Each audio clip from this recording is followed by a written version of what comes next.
Olá, meus amigos e minhas amigas. Eis-me aqui novamente para compartilhar boas novas da parte de Deus com vocês. Por isso, usem a lógica, mas principalmente raciocine mais uma vez junto comigo. Na leitura do Evangelho de Mateus, no capítulo 5 e no versículo 18, está escrito: Porque em verdade vos digo, disse Cristo, até que o céu e a terra passem, nem um i ou um tio passará da lei, até que tudo se cumpra. Repito, disse Cristo, até que este céu e esta terra passem. Nem um i ou um tio passará da lei até que tudo se cumpra. Pergunta: por acaso este céu e esta terra já passaram? Pois se isto ainda não ocorreu, isso significa que a lei ainda continua de pé, e desta forma podemos entender perfeitamente que os seres humanos ainda não estão vivendo no tempo da graça. E para adquirirmos a resposta para esta questão, basta recorrer à leitura do livro de 2 Pedro, no capítulo 3 e no versículo 13, aonde disse Pedro: Nós, porém, segundo a sua promessa, aguardamos novos céus e nova terra. Isso significa que os apóstolos estavam vivendo no tempo da lei. E isso significa que, na sua Bíblia, não há nada registrado sobre a graça, pois este céu e esta terra ainda não haviam passado na geração dos apóstolos. Prova disso que no livro de Apocalipse, capítulo 21, versículo 1, disse o apóstolo João: Então vi novos céus e nova terra. Este é um livro profético.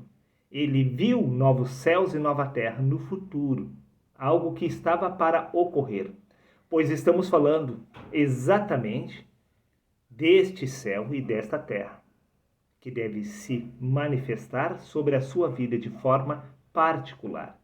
Até que você venha obter a mente de Cristo, você não estará no novo céu e na nova terra. Guarde bem estas palavras, meu amigo, pois você ainda está vivendo no tempo da lei. Pois até que venha se cumprir o livro de Colossenses capítulo 3, versículo 4, você estará vivendo no tempo da lei. Pois lá diz, quando Cristo quer a nossa vida se manifestar. Pois o fim da lei é Cristo.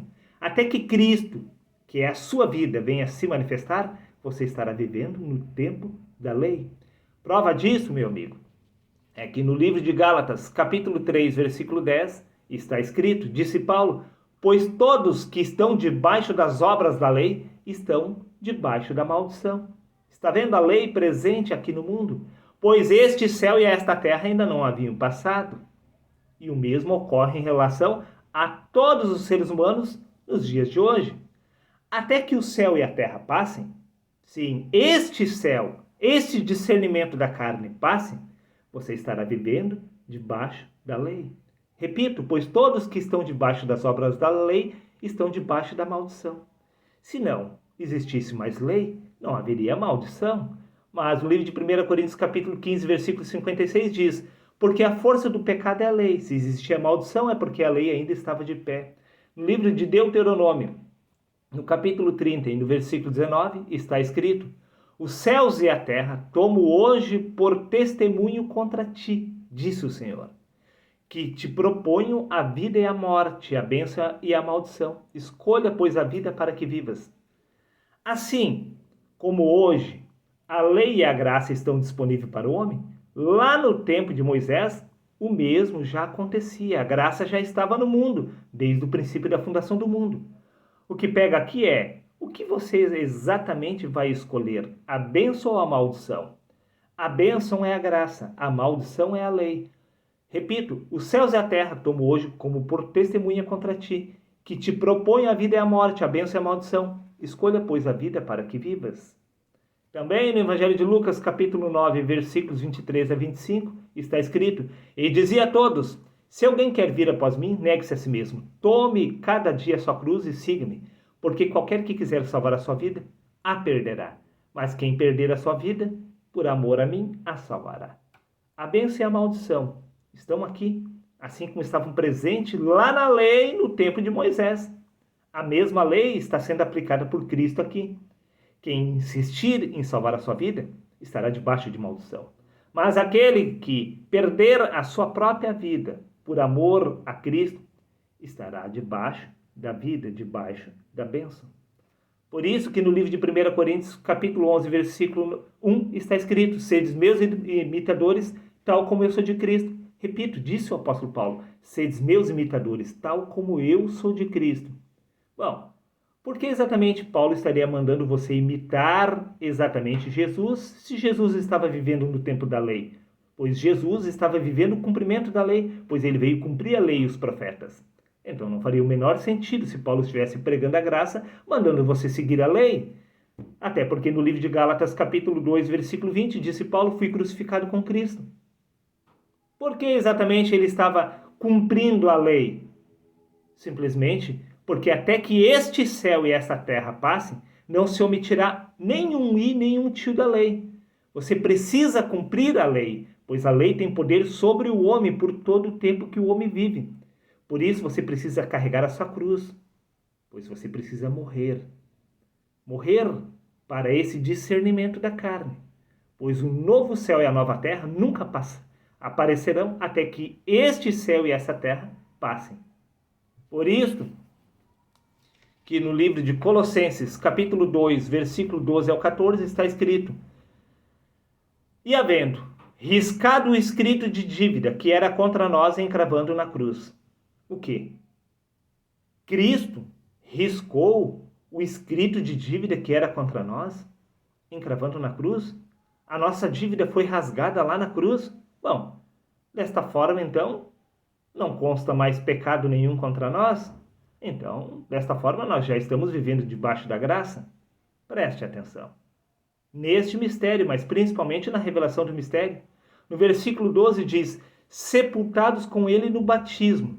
Nele também ressuscitastes pela fé no poder de Deus.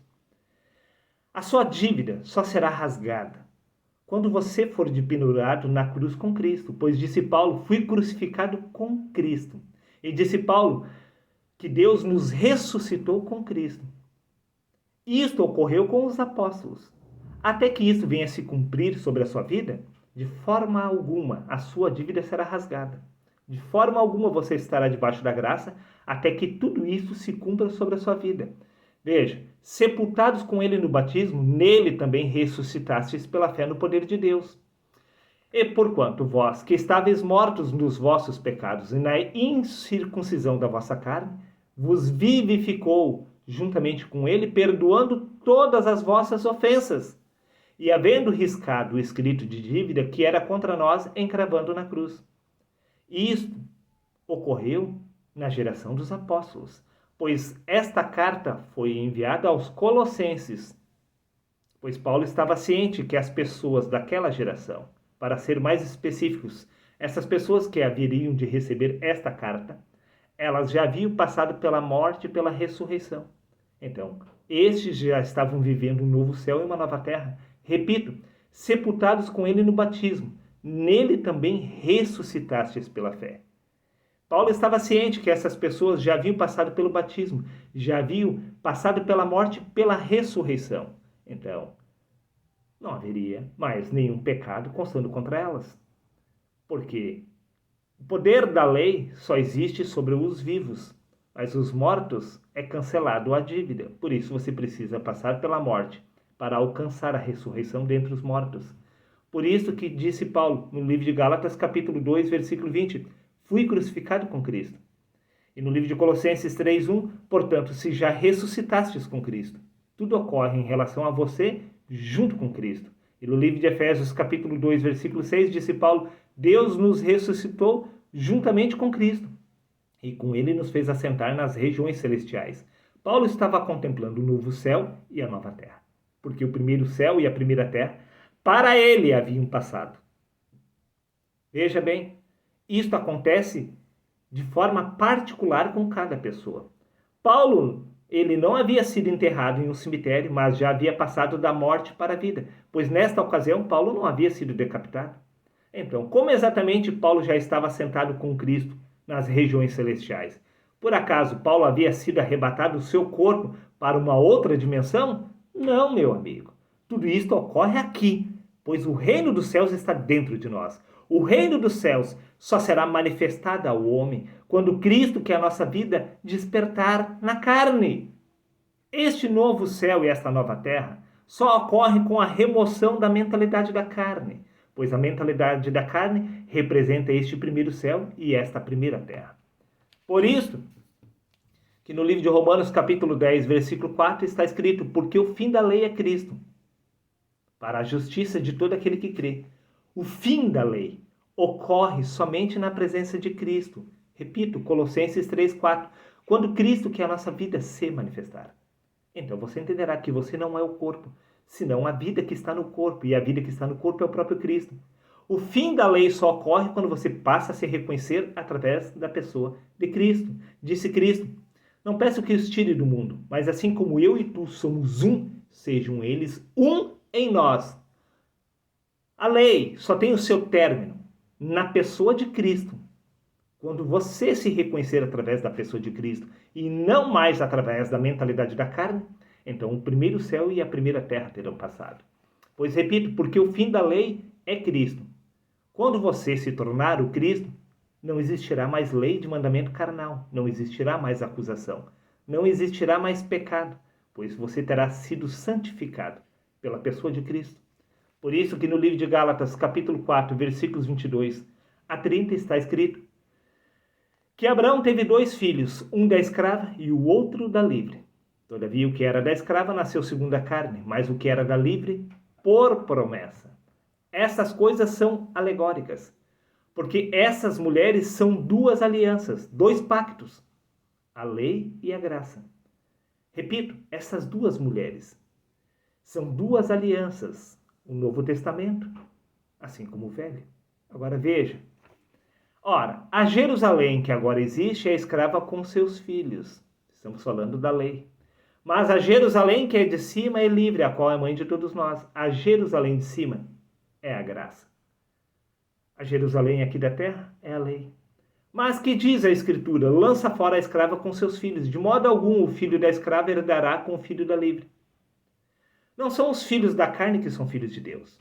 Os filhos da carne pertencem à escrava. A escrava e os seus filhos não herdarão a graça. Repito. Mas o que diz a Escritura? Lança fora a escrava com seus filhos. De modo algum, os filhos da escrava herdarão com os filhos da livre. E no livro de Romanos, capítulo 7, versículo 1 diz: pois a lei tem poder sobre o homem por todo o tempo que o homem vive. Por todo o tempo que o homem vive, você jamais estará debaixo da graça. Por isso você precisa morrer, carregar essa cruz, para poder alcançar a ressurreição. Os filhos da ressurreição é que estão debaixo da graça. Os filhos da carne estão debaixo da maldição da lei. Pois por todo o tempo que a sua mentalidade da carne estiver de pé, você nunca obterá a mente de Cristo. Mas disse Paulo, nós porém temos a mente de Cristo. Eles estavam vivendo verdadeiramente debaixo do novo céu e da nova terra, pois eles haviam adquirido a mente de Cristo. Repito, porque está escrito que Abraão teve 2 filhos, um da escrava e o outro da livre. Todavia o que era da escrava nasceu segundo a carne, mas o que era da livre por promessa. E no livro de Romanos, capítulo 9, versículo 8, está escrito, isto é, não são os filhos da carne que são filhos de Deus. Não existe um ser humano que está vivendo debaixo da graça, pois os filhos da carne não herdarão a promessa da graça de Cristo. Por isso você precisa nascer de novo, conforme consta no Evangelho de João, capítulo 3, versículos 6 e 7. Disse Cristo, necessário vos é nascer de novo. O que é nascido da carne é apenas carne, mas o que nasce do Espírito se torna um Espírito. Somente o Espírito entrará na graça de Cristo, não a carne. Por isso que no livro de Romanos, capítulo 8, versículo 9, está escrito: vós, contudo, não estáis debaixo do domínio da carne, se é que de fato o Espírito de Deus habita em vós. Todavia, se alguém não tem o Espírito de Cristo, este tal não pertence a ele, ou seja, este tal não está debaixo da graça. Se você ainda não recebeu o Espírito de Cristo, você ainda está vivendo na lei. Sim, repito, vós, contudo, não estáis debaixo do domínio da carne. Paulo está falando aos romanos. Esta carta foi escrita para eles, não para você. Mas o mesmo se aplica sobre a sua vida. Se você, contudo, não está vivendo debaixo do domínio da carne, se é que de fato o Espírito de Deus habita em vós. Todavia, se alguém não tem o Espírito de Cristo, este tal não pertence a ele. Somente os que pertencem a Cristo estão vivendo no tempo da graça. Se você ainda não nasceu de novo, você ainda está debaixo do primeiro céu e da primeira terra. No livro de Apocalipse, capítulo 3, versículo 21, está escrito: aquele que vencer, darei o direito que se assente comigo no meu trono. Como assim? Cristo já não nos resgatou da lei do pecado? Cristo não rasgou a nossa dívida lá na cruz? Então, por que exatamente eu preciso vencer? O que eu preciso derrotar se Cristo já derrotou o nosso inimigo lá na cruz? Está vendo que a conta não fecha? Não fecha simplesmente porque é você que precisa derrotar a morte, conforme consta no livro de 1 Coríntios, capítulo 15, versículos 26. Ora, o último inimigo a ser destruído é a morte. Repita: aquele que vencer, darei o direito de assentar-se comigo no meu trono. Você só poderá herdar o novo céu e a nova terra se você vier a destruir a morte. Você só entrará na graça de Cristo depois de derrotar a morte, pois no livro de Filipenses, capítulo 3, versículo 10, diz: para ver se de alguma maneira eu possa chegar à ressurreição dos mortos. Para Paulo derrotar a morte, primeiro ele precisaria alcançar a ressurreição. E no livro de Efésios, capítulo 2, versículo 6, disse Paulo: Deus nos ressuscitou com Cristo. Isso significa que Paulo havia derrotado a morte, pois no Evangelho de João, capítulo 11, versículo 25, diz: disse-lhes Cristo: eu sou a ressurreição e a vida. O Cristo é a própria ressurreição do homem. Quando você passa da morte para a vida, você se torna o próprio Cristo, porque automaticamente você estará no novo céu e na nova terra. Você só entra na graça quando Cristo e você se tornam um só. Pois o fim da lei é Cristo.